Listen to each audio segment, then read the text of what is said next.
네, 안녕하세요. 박지성 세무사입니다. 이번 시간에 이제 73회 실무 평가에 대해서 같이 한번 풀어보도록 하겠습니다. 주 닥터스킨이고요. 회사 코드는 3173번입니다. 그래서 여러분들이 푸실 때 회사 코드 3173번의 데이터를 갖다 선택하시면 돼요. 기능성 화장품을 도소매하는 법인이고요. 이제 회계기간은 제9기입니다. 쭉 나가시고 이제 실무생 평가 이제 1을 보시면은 기초정보관리 2라고 해서 사업자 등록 중에 거래처 등록을 수정하는 문제입니다. 수정하는 문제고 사업자 등록 중에 이렇게 나와 있고요. 주 거래처 주 수료안에 대표자하고 메일 주소가 변경되었습니다. 그래서 사업자 등록증을 사업원에 카톡으로 받았고요. 여기서 대표자명과 세금계산서 전용 메일 주소를 갖다가 수정하라고 되어 있죠. 자, 거래처 등록 가셔가지고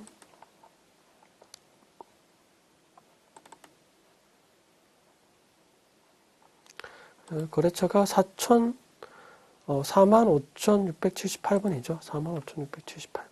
수료안 있습니다. 수료안에 대표자명이 김희애라고 되어 있는데 이게 이제 뭡니까? 이영애로. 그렇죠. 이영애로. 하고요. 자, 다음에 이제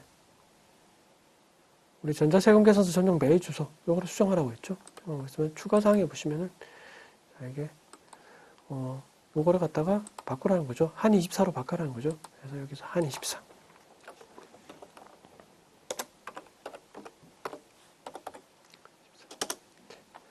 바꾸시면 됩니다. 이렇게 바꾸시면 되죠. 이런 것들은 그렇게 어려운 문제 아니에요. 그래가지고 쉽죠. 자, 그리고 계정과목 및 조개 등록을 수정합니다. 수정하는데 회사는 급증하는 온라인 쇼핑몰 상품을 일반 상품과 구분하기 위해서 재고자산 코드를 범위해서 계정과목과 조개를 등록하려고 합니다. 173번에 대한 회사 설정 계정과목을 173번 온라인 몰 상품 계정으로 수정하고 구분은 일반 재고, 표준 코드는 45번으로 수정하라고 되어 있죠. 자, 여기 계정과목 및 조개 등록 들어가셔가지고 자, 자산에서 비유동자산에 유동자산이죠. 유동자산에 재고자산 들어가셔가지고 173번이었죠. 173번. 요거를 온라인몰 상품으로 수정하고 요거 검은색 계정 과목이니까 여기 그냥 바로 적으시면 돼요. 온라인몰 상품. 일반 재고로 하라고 했죠. 일반 재고로 하시고. 자, 표준 코드는 뭐로 하라고 되어 있습니까? 우리 자, 45번 상품으로 하라고 되어 있죠. 표준 코드가 F2를 누르시면 표준 코드가 나와요. 그래서 45번 이걸 선택하시고 하시면 표준 코드가 45번이 나타납니다. 여기 표준 코드는 표준 재무제표에 나와 있는 우리 계정 과목 코드를 얘기한다고 했죠. 표준 재무제표는 제가 여러 번 말씀드렸습니다. 우리 세법에서 법인세법과 소득세법에 의해 가지고 세법에서 기업회계 기준을 준용해서 만든 재무제표예요. 재무제표인데 거기 재무제표가 표준 재무제표를 이제 우리 법인세나 소득세 신고할 때 제출해야 되는 거죠. 기장을 했으면. 그래서 거기에 대한 표준 재무제표에 대한 어떤 코드 거의 비슷비슷한데 코드가 조금 틀린 경우도 있어요. 그래서 그 코드를 매칭시키기 위해서 이렇게 적는 겁니다. 자, 다음은 거래자료 입력입니다. 3만원 초과 거래에 대한 영수증 수취 맹세서를 작성합니다. 작성한 건데 자, 영수증이 여기 나와 있습니다. 비둘기 마트에 공급대가 총액이 92,000원이죠.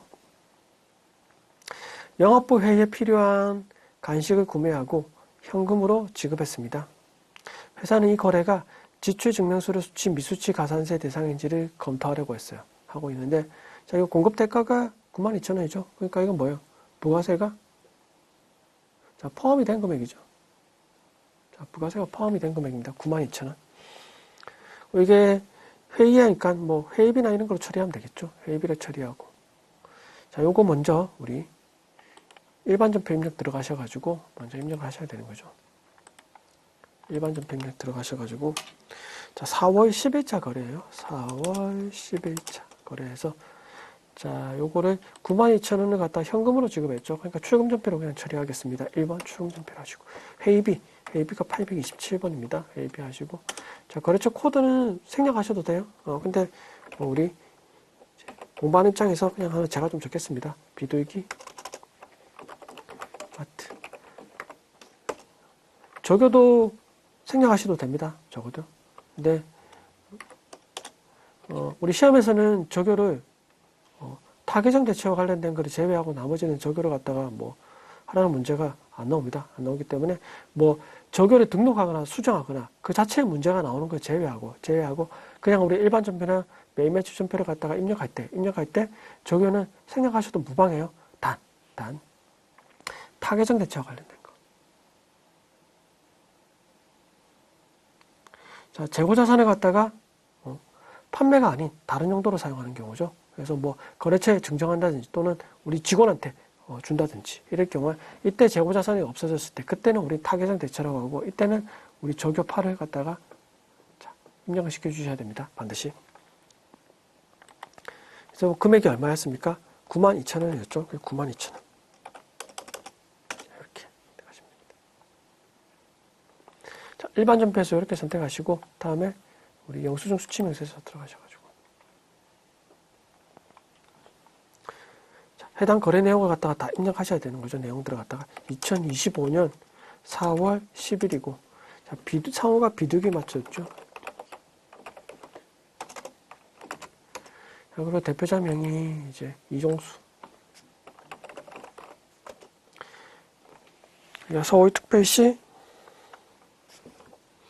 서울특별시 강남구 봉은사로 106입니다. 그래서 서울특별시 강남구 봉은사로 106번. 그리고 사업자 등록번호가 124에 12452 그다음에 254에 14 254에 14 금액은 아까 92,000원이었죠. 92,000원이었고 자, 구분란에는 여기에 해당되는 게 있는지 없는지를 한번 따져봐셔야 되는 거죠. 근데 여기에 해당되는 게 없어요. 없기 때문에 이건 비워둡니다. 그러니까 이거 비워두면은 요게 라인이 여기 들어가는 항목들 같은 경우는 지출 증명서류 수치 미수치 가산세 대상이 아닙니다. 아니고 요거는 일단 비워둡니다. 계정 과목 코드는 우리 회의비였죠. 827만. 요거 영업부 회의 간식 구매죠.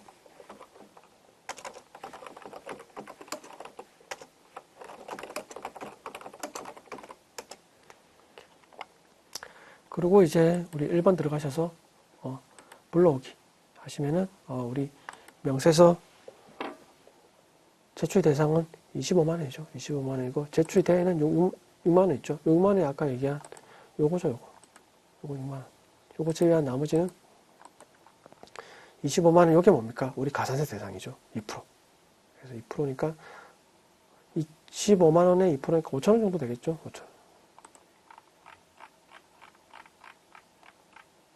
자, 다음은 우리 기타 일반 거래 입력입니다. 이게 급여대장을 보니까, 급여대장과 관련된 내용이 나와 있는 거 보니까, 뭡니까? 급여를 지급했을 때, 그때 이제 우리 회계 처리를 하는 거에 대해서 나와 있죠. 자, 급여대장은 관리부 김지선, 급여액이 400만 원이에요. 그리고 소득세하고 지방소득세를 갖다가, 요만큼이 나왔고요. 국민연금, 건강보험, 장기요양 포함해서 고용보험 해가지고 우리 요거 예수했죠. 이건 직원부담 부분이겠죠. 그리고 가불금이 또 우리 100만 원 있었네요. 가불금이 100만 원 있고. 그래서 총 공제한 금액이 이제 159만 1,710원이죠. 그래서 요거 공제금을 뺀 금액이 나머지 240만 8,290원을 갖다가 지급한 겁니다. 그럼 지급했을 때 회계하고 신한은행 보통예금 계좌로 지급했어요. 지급하고. 자, 이렇게 하면은 우리 회계 처리가 아마 이렇게 됐을 거예요. 그러니까 급여가 차변에 급여가 저 얼마 나왔습니까? 400이죠, 400. 400이고요. 자, 그리고 보통예금으로 돈이 나간 게 없는 거 차인 지급액이 얼마? 2408 290이죠. 예수금으로 처리한 게 얼마입니까? 100만 원 제외한 거죠. 자, 요렇게 요 금액에 다 뭡니까? 예수한 거죠. 우리 직원 부담 거. 그게 얼마입니까? 59만 1,710원이죠. 나머지는 뭐예요? 우리 이제 주임용 가불금이니까 주임종 단기 채권이 100만 원. 이렇게 개체가 됐겠죠. 그래서 주임종 단기 채권이나 이런 것들은 이제 거래처 코드는 걸어주셔야 되는 거죠. 그리고 보통 예금도 거래처 코드 걸어주셔야 되는 거고. 이거 한번 같이 한번 회계 처리 한번 해보겠습니다. 자, 일반 이거 저장하고 일반적 입력 가셔가지고 4월 20일자 거래예요. 4월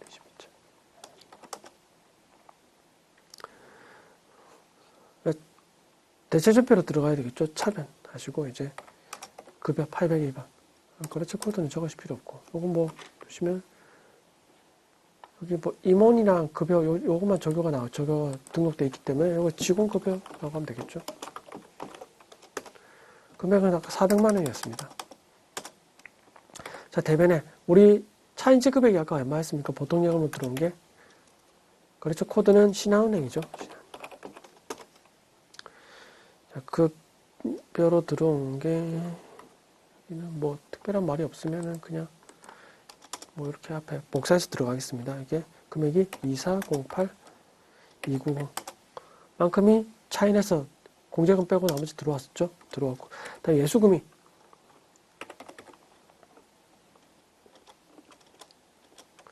이건 뭐 이제 소득세 및 자 4대 보험 예수금이죠. 이게 얼마였습니까?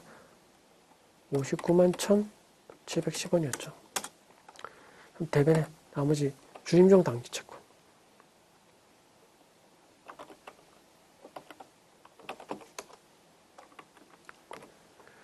주임종 단기 채권이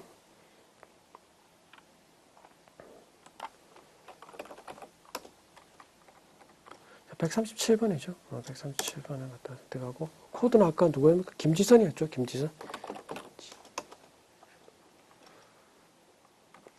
요거는 이제 가불금이죠. 가불금. 자, 먼저 100만 원 가불해서 준 거 갖다가 다시 이번에 급여 지급할 때 빼고 준 거죠. 네, 이렇게 해서 차변에 아마 요 금액이 이제 계상이 돼 있는 것 갖다 반제 처리해 준 거죠. 이렇게. 자, 이렇게 회계 처리하시면 됩니다. 자, 다음 3번. 출장비 정산하는 거예요. 출장비 정산서를 보니까 출장을 4월 25일부터 4월 30일까지 이 과장, 이승수 과장이 이제 출장 갔습니다. 출장 갔고요. 출장지는 대구에 갔었죠. 거래처 관리하기 위해서.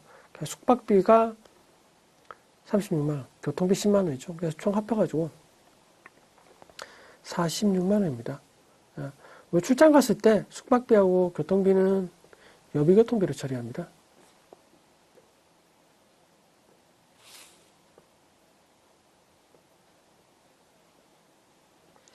자, 여비교통비로 처리해요. 그래서 46만 원을 갖다가 한 거죠. 근데 자료를 보니까 출장을 마친 직원의 출장비 정산 받고 차액 4만 원을 현금으로 회수했습니다. 그럼 가지급금은 얼마로 줬다는 거예요? 46만 원에서 4만 원 더하니까 50만 원인 거죠. 50만 원. 아마 요거 처음에 출장 갈 때 우리 이제 출장 여비로 먼저 가지급금을 준 게 아마 가지급금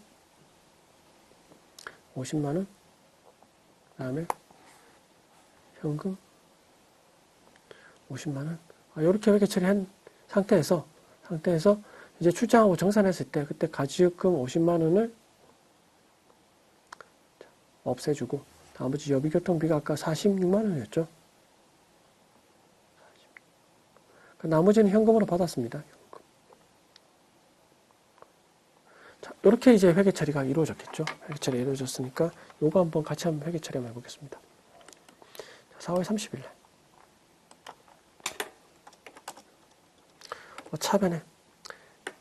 차변에 여비교통비가 뭐 출장 시 적용하는 출장 여비 가지급금 정산 이렇게 하시면 되겠네요. 이게 46만 원입니다. 교통비랑 그 다음에 숙박비까지 포함해서 차변에 아까 현금이 4만 원 들어왔죠. 대변의 가지의금이 코드는 아까 김승수, 이승수였죠. 이승수 50만 원이죠. 자, 이렇게 회계 처리가 됐습니다.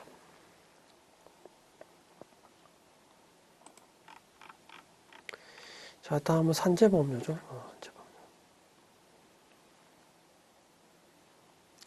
자, 4대보험 같은 경우는 우리 산재보험료는 회사에서 다 부담합니다. 이건 회사만 부담해요. 여러 번 한번 설명해 드렸어요. 자, 이래서 뭐 이렇게 되겠죠. 4대보험과 관련된 회계 처리를 하면 이렇게 됩니다. 자, 직원 부담분, 그 다음에 회사 부담분이 있으면은 자, 국민연금은 직원 부담금은 당연히 예수금이고요. 회사 부담금은 세금과 공과로 처리합니다. 통상 그리고 건강 보험 그리고 장기요양까지 포함입니다. 이거 당연히 이것도 예수금, 직원 부담금은 예수금으로 처리하고요. 회사 부담금은 복리후생비로 처리합니다. 자, 고용보험 이거 예수금 처리하고요. 이것도 복리후생비로 처리해요. 자, 산재보험은 직원 부담금은 없습니다. 부담 안 해요. 요거 이제 회사 부담금은 보험료로 처리합니다. 아, 그리고 뭐 소득세, 지방소득세. 소득세 10%죠. 10%인데 요거 다 예수금으로 처리해요. 회사 부담금은 없죠. 당연히 뭐 직원이, 소득세 직원이 내야 되는 거죠. 그러니까 없습니다. 이렇게 회계 처리합니다. 이거 기억해 두시고요. 자, 산재보험료가, 기업은행 보통예금 계좌에서 이체해서 납부했습니다. 월분. 언제? 6월 9일 날. 그래서 차변에 6월 10일까지니까 산재보험료가 뭐 가사 납기후는 안 들어가겠죠. 이만큼이죠. 보험료가 13만 8천 원. 그리고 대변에 자, 보통예금 계좌 보통예금 13만 8천 원. 그래서 기업은행이니까 기업은행. 자, 이렇게 들어가겠죠. 그래서 요거 한번 회계 처리를 하면은 우리 6월 9일자로 들어가셔가지고 6월 9일자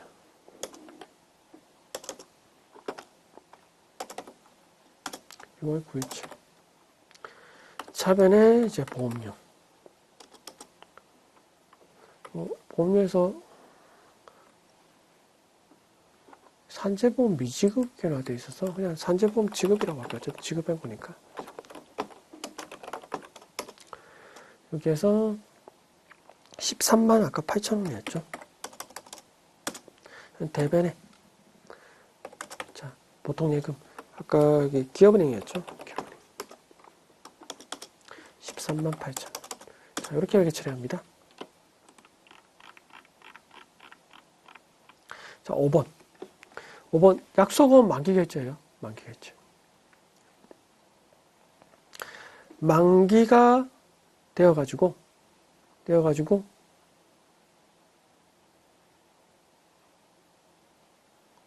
저기 결제된 거죠. 그래서 결제된 겁니다. 그래서 7월 15일 날 만기에 만기가 돼가지고 1,100만 원을 결제를 했습니다. 당좌예금 계좌로 결제를 했어요. 그러면 기존에 계상되어 있던 게 뭐로 계상되어 있습니까? 지급범위 계상되어 있었겠죠. 지급범위 이만큼 계산되어 있습니다. 5월 15일 날 발행은 5월 15일 날 발행했으니까 지급범위 이렇게 계상이 되어 있을 거고요. 그러면 해당이 지급범을 원래 대변에 있던 지급범이 1,100만 원이죠. 그리고 이거 당좌예금 계좌로 납부했으니까 당좌예금 1,100만 원. 이게 이제 국민은행. 이렇게 하게 처리했겠죠. 근데 여기서 우리 뭐 해줘야 됩니까? 자, 우리 지급범 관리 들어가셔가지고 F3죠. F3 우리 자금관리 메뉴에 들어가셔가지고 해당 내역도 같이 등록해 주셔야 됩니다. 요거 같이 한번 해볼게요. 7월 15일자 거래. 7월 그럼 차변에 지급범이 반제 처리됐죠. 거래처가 어디였습니까? 이게 설화수였죠. 설화수. 설. 조교는 지급범 당좌결제 이렇게 하시고 1,100만 원이었습니다. 자, 이게 금액까지 입력시키고 나면은 이게 F3 누르면 이게 자금 관리 메뉴가 나타나요. 근데 저희 다 하고 나서 하겠습니다. 자, 사업 대변에 보통 예금이 아니라 당좌예금 계좌로 납부했죠. 그러니까 102 당좌예금에 아까 당좌예금이 자, 국민은행이죠. 국민은행이니까 국민은행 당좌가 98000입니다. 1,100만 원 하시고 이제 F3를 누르셔가지고 지급범 관리 메뉴에 들어가셔가지고 결제. 자, 어음 번호는 여기서 F2를 누르시면은 우리 어음 등록된 어음들을 갖다가 볼 수가 있어요. 볼 수가 있는데 설화수 5월 15일에 한 거죠. 요거 선택하시고 그러면 기본적으로 전자어음 그리고 발행일자가 2025년 5월 15일 만기일자가 2025년 7월 15일이죠. 요거 지급은행 국민은행 서대문 지점 해서 이렇게 들어갑니다. 그래서 요거까지 하시면 이제 끝난 거예요. 결제까지. 여기 3번 결제라고 처리해 주셔야 돼요. 자, 이렇게 하시면은 우리 일반 전표 입력을 끝냈고요. 자, 다음은 이제 부가가치세. 매일 매출 전표 입력하는 거죠. 요거 같이 한번 해보겠습니다. 자, 첫 번째가 뭐예요?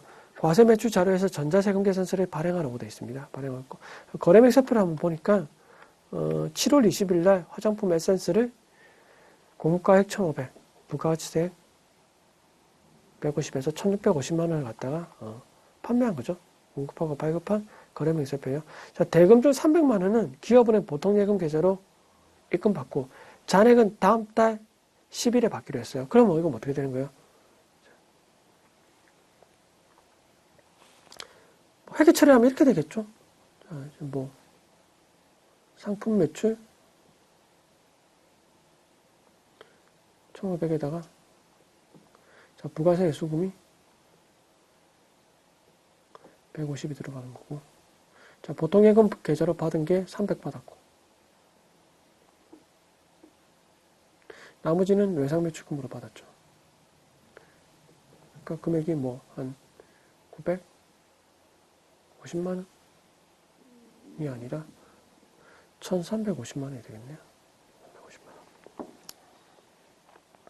1,350만 원이 되죠. 외상매출금은 1,350만 원. 자, 이렇게 처리가 됐겠죠. 이거 하고 전자세금 계산서 발행까지 한번 같이 한번 해보겠습니다. 자, 매일 매출 전표에 들어가셔가지고 자, 7월 20일자요. 20일자.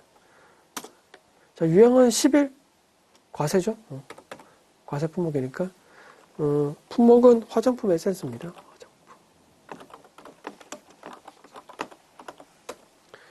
화장품. 수량은 300개, 단가가 5만원입니다. 수량은 300개. 단가가 5만원. 계산하면은 공급가액과 부가가치세 자동적으로 계산이 됩니다. 계산이 되고. 자, 거래처 코드는 어디입니까? 황금 화장품이에요. 황금.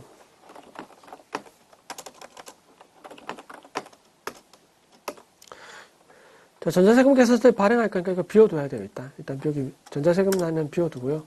요거 1번은 외상이고 1번은 보통예금 받았죠. 그러니까 3번 혼합으로 들어가셔야 돼요. 혼합으로 들어가셔야 되는 거. 나머지 부분 3번에 보통예금 계좌에서 300만 원 받았다고 했죠. 요거 기업은행 보통예금 계좌로 받았어요. 그러면 이 거래처 코드를 기업은행으로 이제 바꿔주시고 그럼 또 차변에 외상매출금이 나머지 금액이죠. 얼마입니까? 1,350만 원. 자, 일단 이렇게 처리해 주시고요. 나서 그 다음에 전자세금 계산서 발행 및 내역관리 메뉴 들어가셔가지고 7월 20일이죠. 7월 20일자. 그럼 미종속 내역이 표시가 돼요. 그럼 여기 체크하시고 자, 전자 발행 해가지고 우리 아이디는 사업자 등록 번호로 세팅되어 있어요. 이거 확인 누르시면은 자, 세금계산서를 발급할 수 있는 메뉴가 나타나요. 그래서 여기 발행 누르시면은 자, 발행이 됩니다. 그러니까 지금 국세청 발급 발행 대상으로 표시가 돼요. 그리고 아카데미 전자세금계산서 여기 들어가셔가지고 로그인 하시고 미전송에 체크하시고 매출 조회를 하시고 하면은 우리 미전송된 내역이 나타나요. 여기서 발행을 하시면은 자, 발행이 완료됐어요. 그래서 전송 성공한 내역을 조회하시면 나와 있죠. 그럼 여기 승인 번호까지 표시가 됩니다. 이렇게 표시가 되고 이거 나오셔가지고 여기에서 조회를 누르시면 그 발행 대상에서 전송 성공이라고 이렇게 표시가 돼요. 표시가 되고 메인 매출 전표에서도 들어가셔가지고 조회 하시면은 전자 발행이라고 이렇게 표시가 되죠.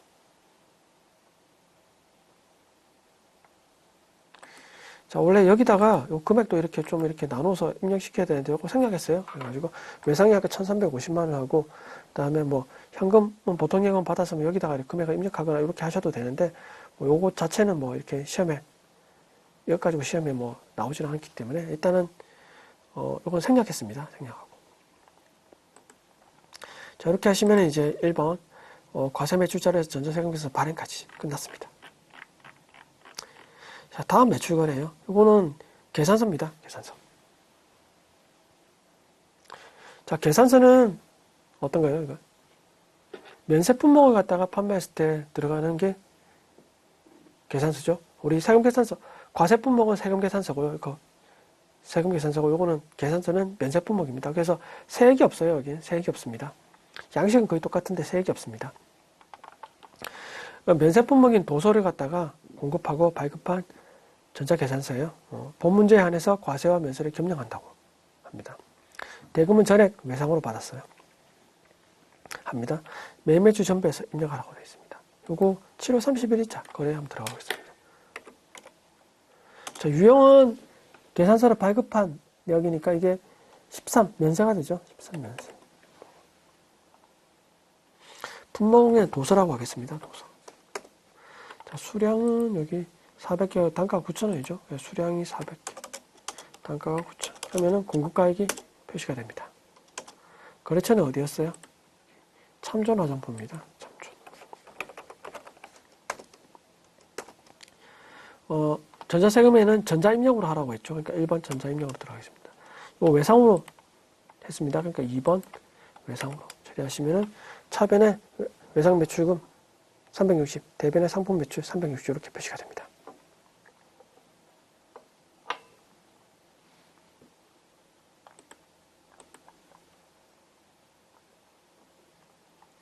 다음. 자, 다음 매입거래예요. 매입거래. 이거 세금계산서를 보니까 R소프트로부터 오피스 365를 갖다가 우리 소프트웨어 프로그램이죠. 오피스 프로그램.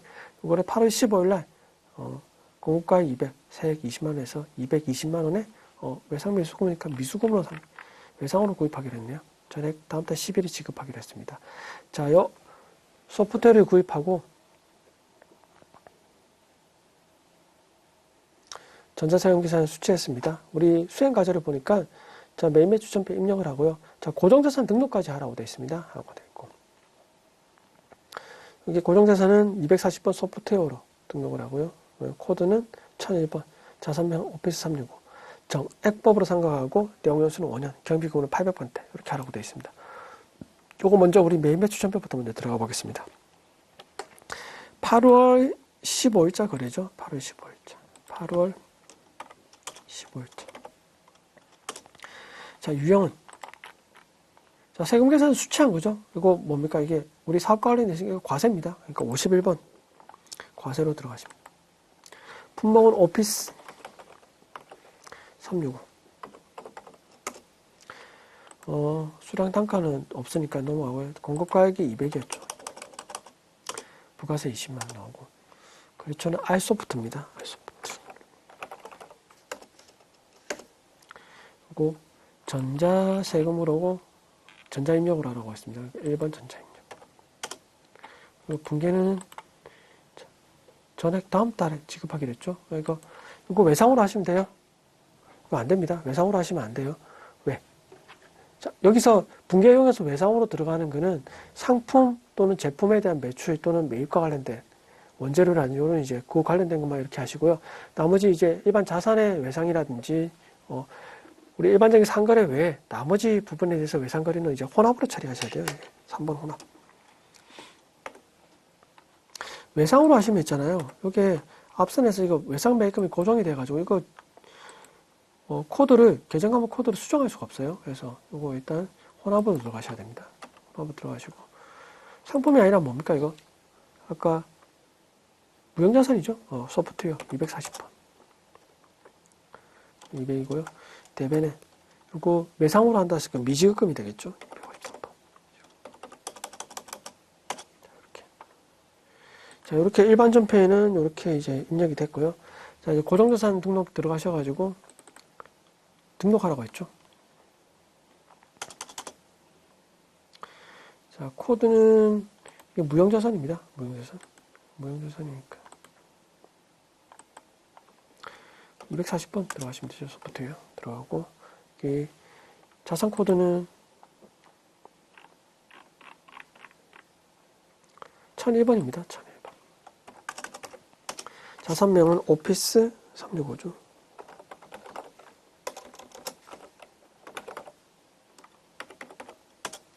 취득일자는 아까 2025년 8월 15일이죠.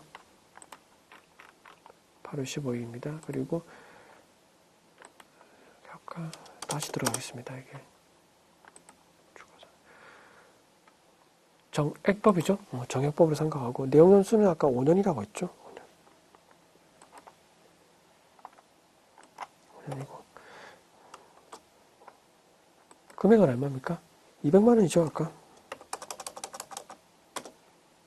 그러면 우리 삼각범위액과 감가상각비가 이제 계산이 됩니다. 그리고 경비구문은 800번 들어가시면 돼요. 하시면 되고 회사 계산, 우리 감가상각비는 뭡니까? 임의상각제도예요.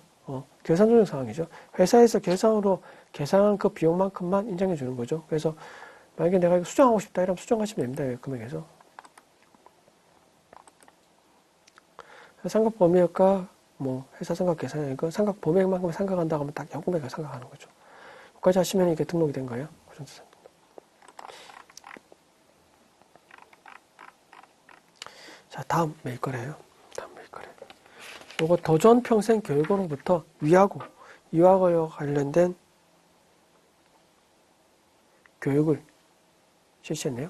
하고 금액은 28만 원입니다. 그래서 전자 계산서를 받았어요. 계산서를 받고 우리 일반적인 교육 능력, 우리 주무관청에 등록되거나 신고한 교육 능력은 면세입니다. 면세기 때문에 면세 계산서를 받았습니다. 전자 입력으로 입력하고 하라고 돼 있죠. 요거 같이 한번 해볼게요. 자, 8월 22일자 거래.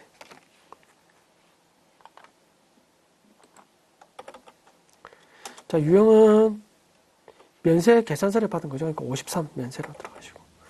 품목은 위하고 교육이죠.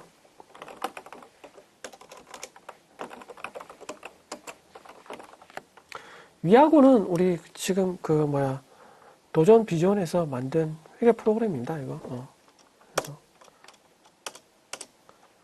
이게 28만 원이죠. 자, 거래처는 도전 평생 교육원입니다.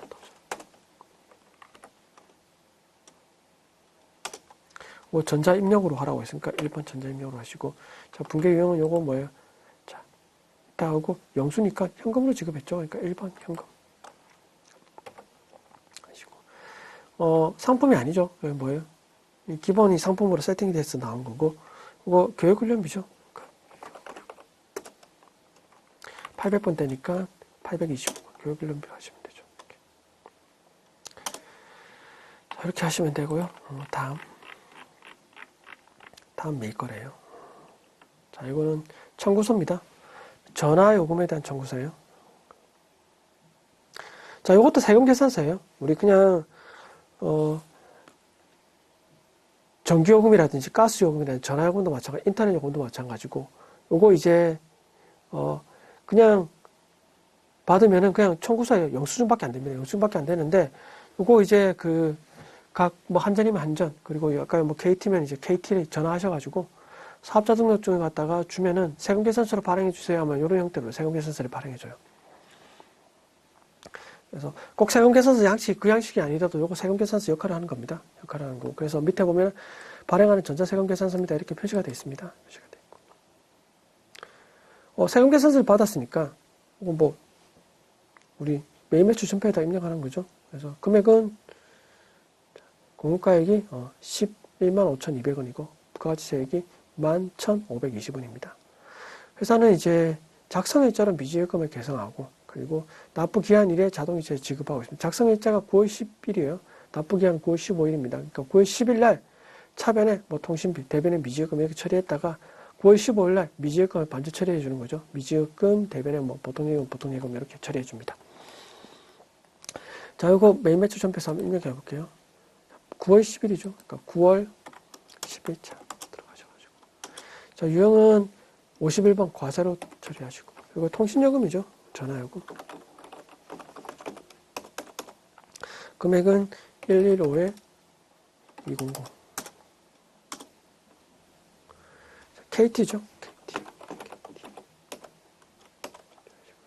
뭐 전자 입력으로 하라고 했습니다. 그러니까 1번 전자 입력. 자, 분계는 혼합으로 들어가셔야 되겠죠. 1번 외상이긴 한데 요거 우리 일반 상거래와 관련되어 있는 거 아니죠. 상품 매출이나 제품 매출 또는 원재료나 상품 매입 이런 거 아니죠. 그러니까 3번 혼합으로 하시고. 차변에 상품이 아니라 뭡니까? 통신비죠. 그러니까 814 통신비. 대변에는 미지예금으로 계산되겠죠. 253번 미지예금. 126에 720. 자, 이렇게 해서 처리가 됩니다.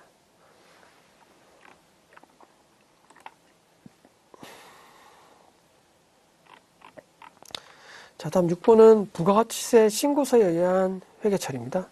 7월 25일 날 부가세를 납부했습니다. 얼마 납부했냐면 292만 9,050원에 납부했네요. 자, 요 관련 납부한 걸 갖다가 회계 처리하란 거예요. 6월 30일자 한번 내역을 한번 볼까요? 30일자. 일반전표 들어가셔가지고. 자, 6월 30일자에 회사에서 이렇게 회계 처리했습니다. 자, 부가세 수금이 이제 884만 2,350원입니다. 이거 원래 어디 있었습니까? 대변에 있었어요. 대변에 있던 것 갖다가 차변으로 상계 처리해 줄 거예요.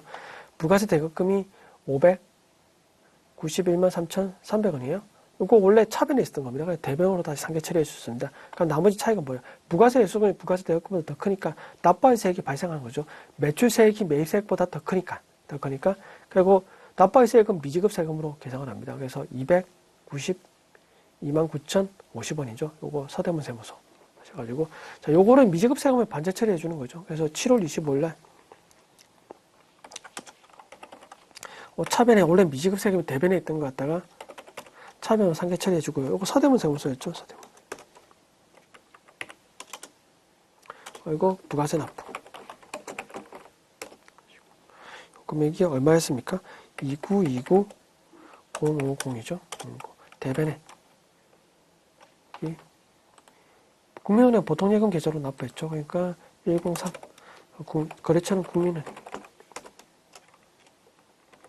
보통예금.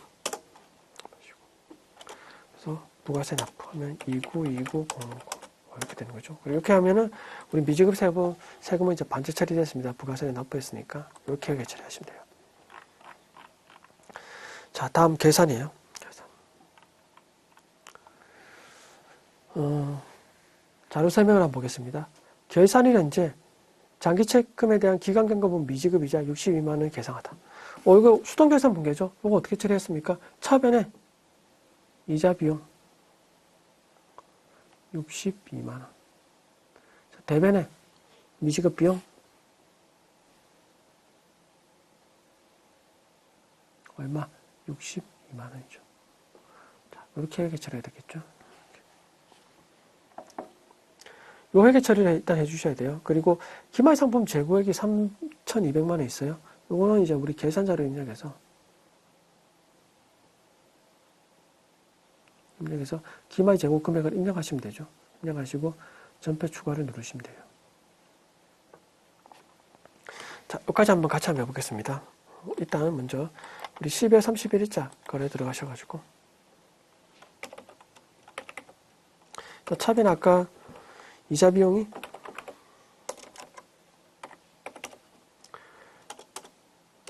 자, 이자 비용 아까 뭐 미지급 이자 계산해보자. 금액이 아까 62만 원이었죠. 대변에는 미지급 이자죠. 미지급 비용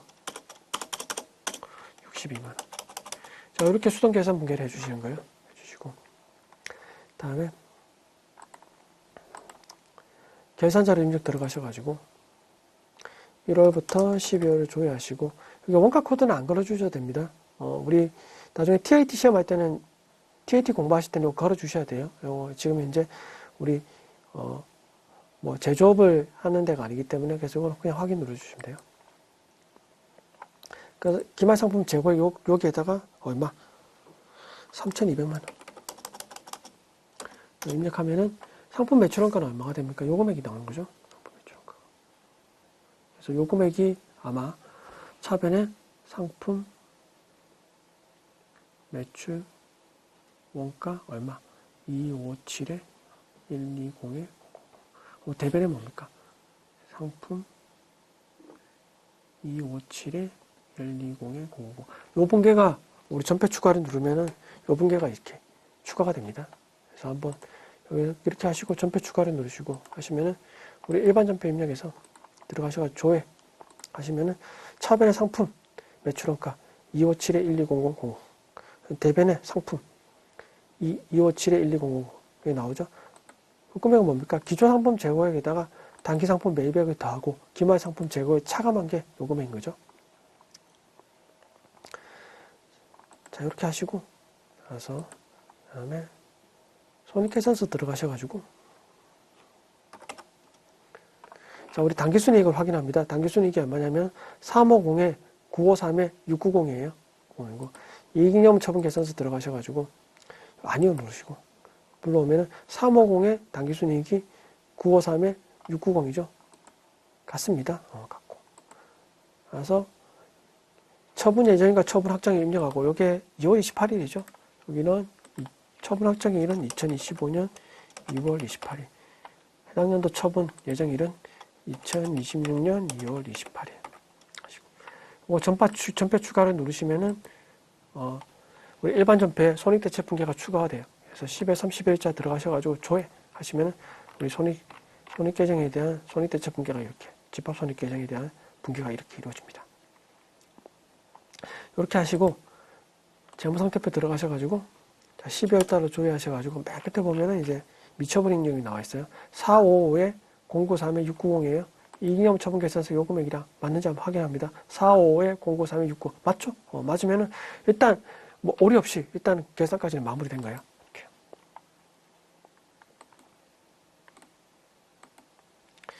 자, 이렇게 하시고 그다음에 이제 자, 다음은 우리 실무수행 평가를 같이 한번 풀어보겠습니다. 자, 거래처 등록부터 먼저 들어갈게요. 11번. 자,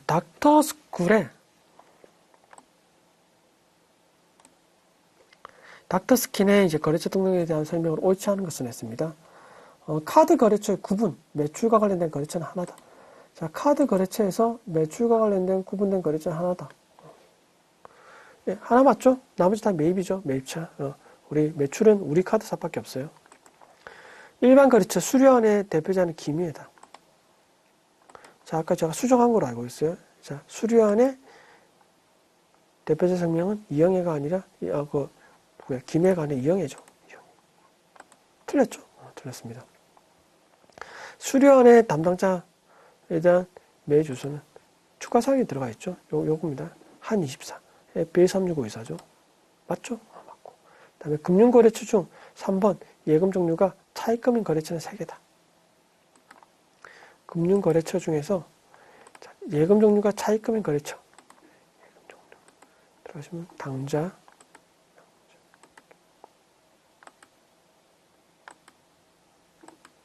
차입금 하나. 이것도 차입금이네요. 그리고 새마을금고도 차입금입니다. 하나, 둘, 3개죠? 예금 종류의 차입금인 거 3개입니다. 3개. 맞네요. 답은 2번이죠. 계정 강호 및 적용 등록 들어가셔가지고.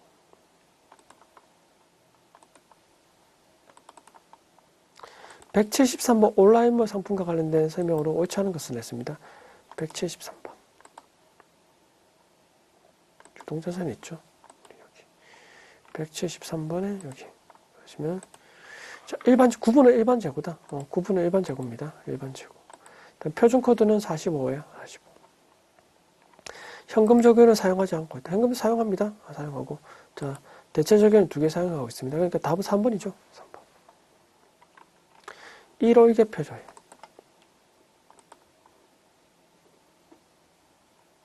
자, 1월 계표조회에 들어가지고 4월에 발생한 판매비와 관리비 금액 중 지출 금액이 올바르게 연결된 겁니다. 4월이니까 월 계표 들어가셔가지고 4월부터 4월로 조회하시면 되죠. 판매비와 관리비 들어가셔가지고 급여 3,000, 급여 3,400. 틀렸네요. 이건 틀렸고. 일단 올바른 것이니까 이거 1번 틀렸습니다. 복리후생비 1374550입니다. 137, 이거 맞네요. 답은 2번이겠네요. 2번이고. 다음 예비교통비.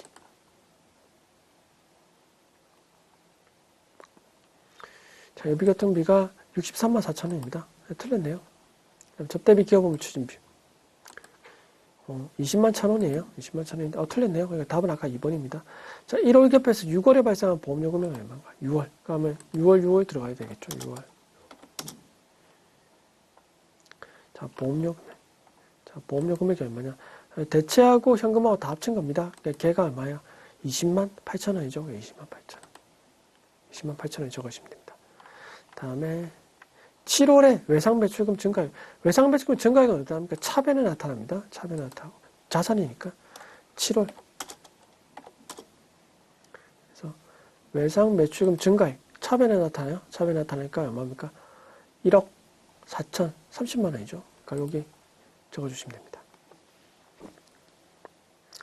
자, 7월부터 9월까지 현금으로 지출한 판매비 관리비 얼마인가? 그럼 이건 7월부터 9월로 조회하셔야 되는 거죠. 자, 판매비와 관리비에서 현금으로 지출한 판매비 관리비, 그럼 현금으로 지출한 게 쭉 나가면 요 금액이죠. 요 금액. 7356300이죠. 현금으로 지출한 거. 그 다음에 학교단위 지산표입니다. 9월 말 가지금 잔액이 얼마냐? 그럼 9월 말로 조회해야 되겠죠. 9월 30일죠. 가지금 잔액이 얼마야? 자, 가지금 잔액이 얼마야? 50만 원이죠. 50만 원. 50 적으시면 돼요.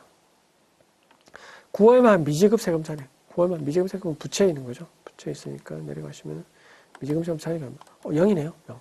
잔액이 없습니다. 잔액이 없고. 0. 1번이죠. 자, 거래처 원점. 거래처 원점 들어가셔가지고.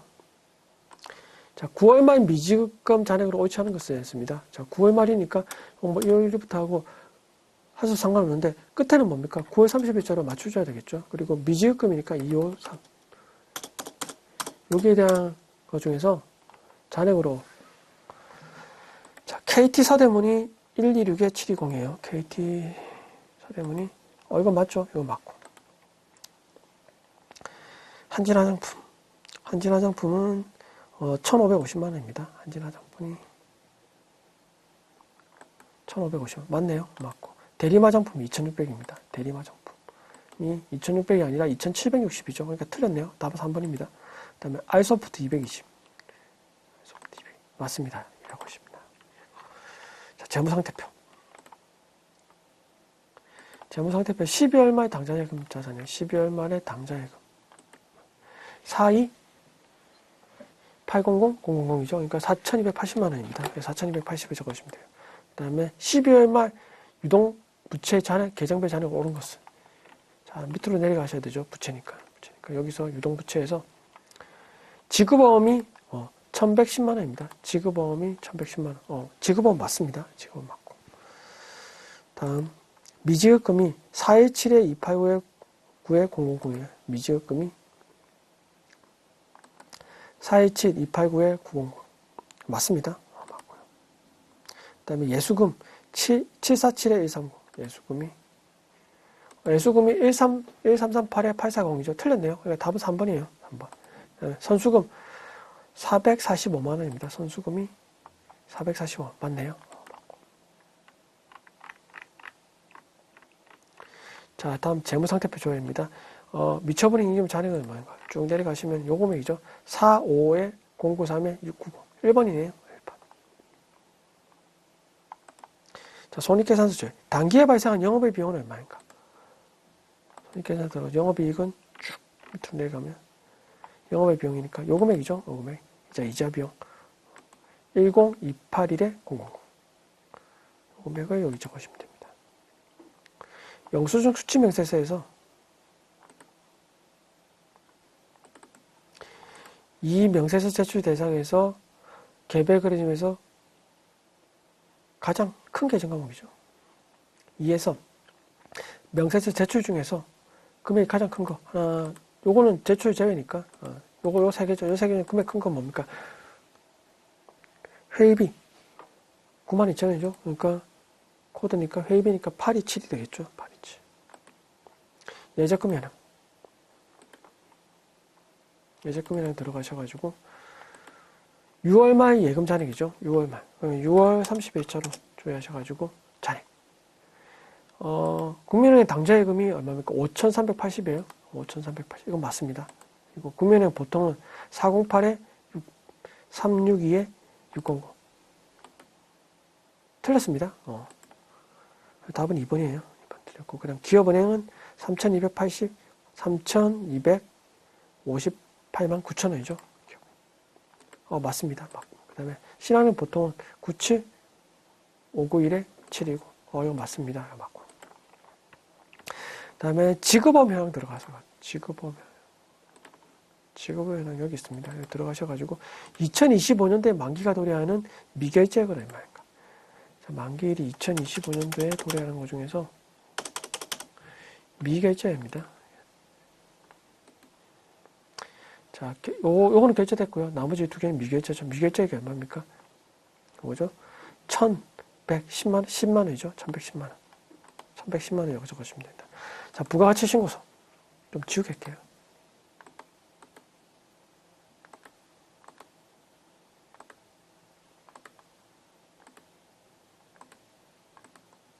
자, 부가세 신고서 들어가셔가지고 2기 예정이죠. 2기 예정이니까 7월 1일부터 9월 30일까지 조회하셔가지고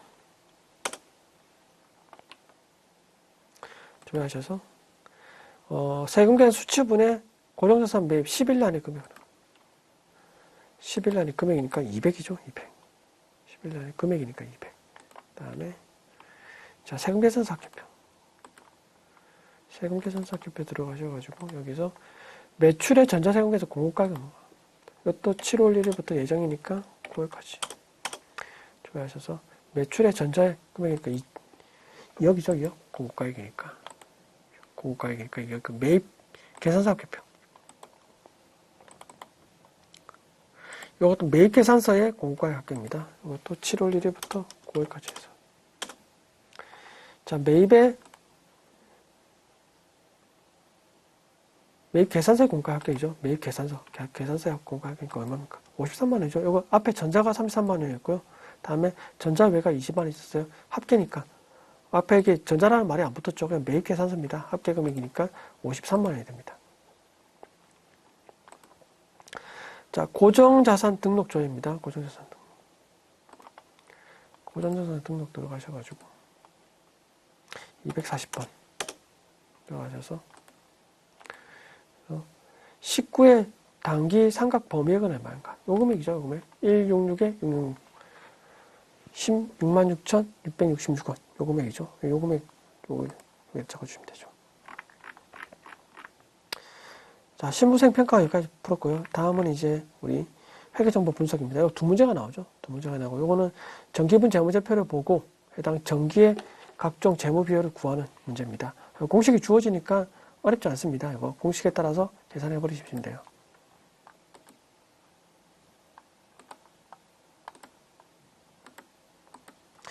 자, 31번에 재무상태표조입니다. 유동비율이란 기업의 단기 지급 능력을 평가하는 겁니다. 그래서 유동비율은 유동부채분의 유동자산이에요. 자, 정기분 재무상태표 들어가셔가지고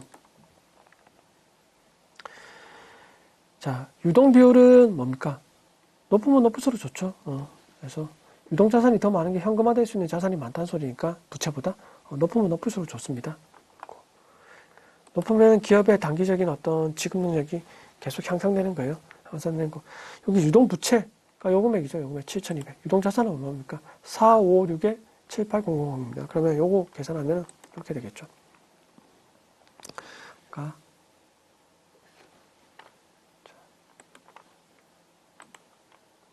이렇게 보겠습니다. 그래서 아까 요 금액이죠. 그래서 456에 780에 유동부채가 7,200이죠. 곱하기 100. 그러니까 이렇게 계산하면 얼마 나오냐면 이게 634%예요. 굉장히 양호한 회사입니다. 이게. 그래서 유동비율은 634%예요. 그러니까 답은 3번이 되겠죠. 3번. 다음 손익계산서. 정기분 손익계산서 들어가셔가지고 영업이익률은 기업의 경영활동에 대한 성과를 나타낸 지표입니다. 그래서 영업이익이 회사 영업활동에 벌어들이는 이익을 얘기하는 거잖아요. 그러니까 매출액분의 영업이익이 얼마냐. 이것도 높으면 높을수록 좋아요. 그래서 뭐 최근에 제가 한번 본 게 뉴스에서 본 게 뭐 스마일게이트 여기 IT 회사, 여기 게임 회사인데 저도 뭐 게임을 좋아하지 않아 가지고 게임을 좋아해 나이는 좀 지나 가지고 나와 있는데 제가 깜짝 놀랐어요. 그때 제가 뉴스에서 신문에서 본 게 영업이익률이 70%라고 적혀 있더라고요. 그럼 뭐예요? 굉장히 영업이익률이 높은 회사죠. 높은 회사입니다. 그리고 우리 이제 도전 같은 경우도 제가 과거에 도전에 다녔을 때 제가 2007년이랑 2008년도에 제가 여기 다녔었는데 도전 비주얼에 이때 도전 프로그램을 만드는 회사 도전 디지털웨어였어요. 그러니까 코스닥에 상장되어 있는 기업이었는데 이게 이제 도전 비주얼이 합병되면서 없어졌습니다. 없어졌는데 이때 도전 디지털웨어도 영업이익률이 제가 그때 회사 다닐 때 영업이익률이 그냥 50% 정도 됐어요. 50% 정도 됐는데 굉장히 영업이익률이 굉장히 높죠. 근데 뭐 영업이익률이 일반적인 뭐 도소매를 하는 뭐 유통업체 같은 경우는 뭐 3%, 2% 이렇게 되는 회사도 수두룩빽빽합니다. 하는데 일단 50%, 70% 되니까 굉장히 큰 회사입니다. 크면 클수록 좋은 거예요. 그런 게 좋고. 요거 영업이익을 구하면 매출액이 얼마입니까? 매출액이 요 금액이죠. 요 금액이고. 그 다음에 영업이익은 요 금액이다. 요 금액. 그래서 계산하면 영업이익이 398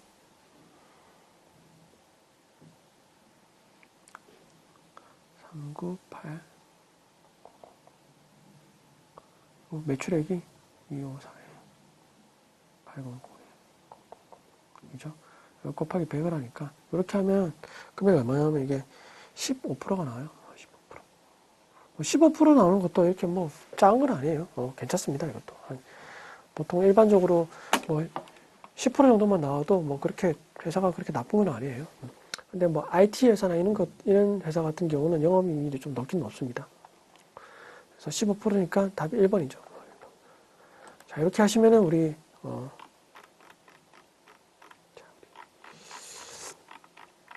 73회 기출문제 같이 풀었고요. 다음 시간에는 이제 우리 72회 기출문제에 대해서 같이 풀어보도록 하겠습니다. 이번 시간 여기까지 하겠습니다. 다음 시간에 뵙겠습니다. 감사합니다.